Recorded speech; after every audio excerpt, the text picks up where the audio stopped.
These are just some common personal injury symptoms and therapies. A lot of time I'm asked, what therapies you do and when do you do them and why do you do them and things like that. So I just wanted to put together, these are some of the common symptoms and therapies you do. Remember, your whole treatment protocol is based on two key factors. Number one, what are your biomarkers? Your biomarkers are your tests. They're your subjective findings, they're your hybrid subjective and objective and totally objective. Relative to the phase of healing that you're in. That is what now there's incidental stuff, in addition to that, do they have diabetes? Are they older? Are they younger? There's limiting factors and all that kind of stuff. Do they exercise? Do they follow directions?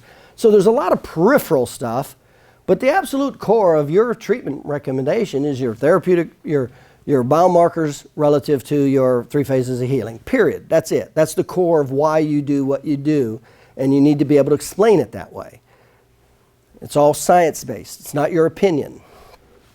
So common personal injury symptoms and therapies. So therapies for each of the 3 phases of healing. This is why you should be doing your therapies. Your therapies for inflammation phase, therapies for repair phase, therapies for remodel phase.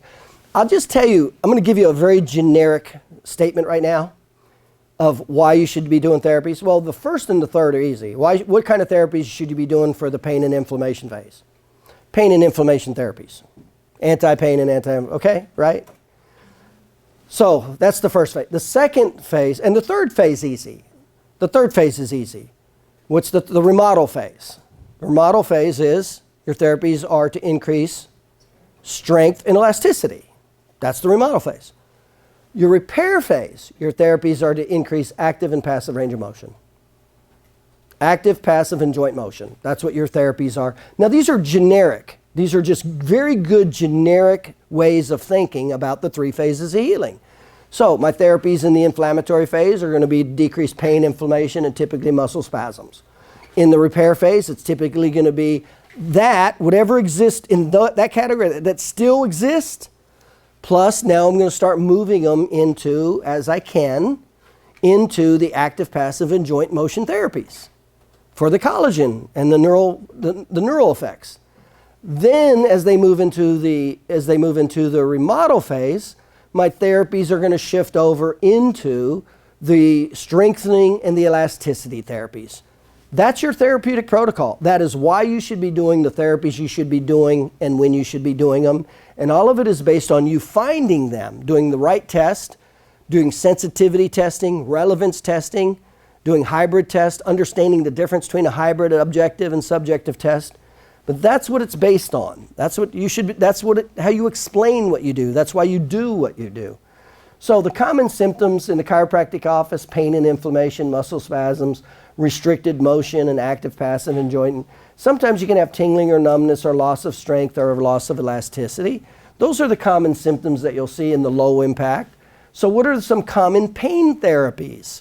So you should have your common pain therapies. E-stim, chiropractic physical medicine, interferential current, laser therapy, massage, passive range of motion, reciprocal inhibition, ENF traction. And you should be able to explain very simply on an 8th grade level how that therapy physiologically is doing what you want it to do. Decrease pain or decrease inflammation or decrease muscle spasms. You should be able to explain very simply. I was amazed how many doctors are doing therapies. And I'll say, how does it work? I don't know. A doctor they'll buy a laser machine. I'm going, how does it work? I don't know. And here's my response. How would you like it if your mom went to the doctor and gave her medication, he didn't know why to take the medication? How would you like that? That's what you're doing. Know the basics of what your therapy does physiologically. Physiology. What does your therapy do? And what is it trying to affect? Is it trying to affect inflammation, pain, muscle spasm? How does it affect it? How? Is it the gate theory? Is it the piezoelectric effect? What is it? You should know that. So these are the common pain therapies in chiropractic. And then you have the inflammation therapies, muscle stim, passive motion, laser, massage, interson. I can explain every one of these. And you can have therapies, as an example, muscle stim. I can explain how I can use muscle stim only for pain. I can explain how to use muscle stim only to decrease inflammation. I can explain how to use muscle stim to increase active range of motion. I can explain how to use muscle stim to increase elasticity. I can do that in my therapeutic protocol. You need to be able to do that. Why are you doing the therapies you're doing? What are the effects that they have? If you're not, you shouldn't be doing the therapies. And here's one of the common things there in chiropractors. I don't know, I went to a seminar and they said I get reimbursed for it. You're in trouble. You're in trouble. So, inflammation. So, depending on the therapy, can you explain how chiropractic can help with pain? Can you, to an 8th grade educated audience? Can you explain how the chiropractic physical adjustment? Can you explain how it helps with muscle spasms? Can you explain how it helps with active, passive, or joint motion? Can you do that?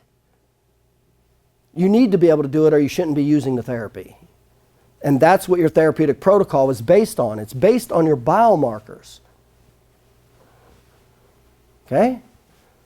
So you can use one therapy that affects in many ways. It's just used maybe differently, that's all. Okay? Muscle spasm therapies, chiropractic physical medicine, muscle stim, massage, reciprocal inhibition, PNF, trigger point therapy.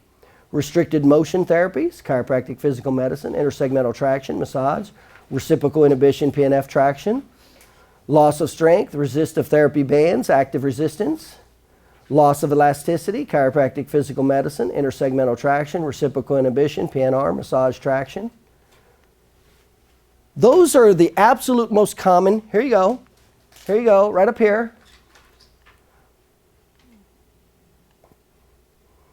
You see those symptoms? Those are the most common personal injury symptoms. You see those are the most common pain therapies. Those are the most common inflammation therapies. Those are the most common muscle spasm therapies, chiropractic.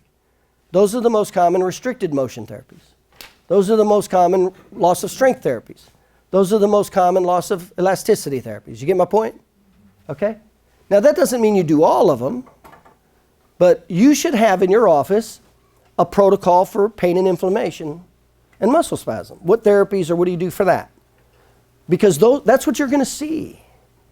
You should have a protocol for the repair phase, active, passive, and joint motion.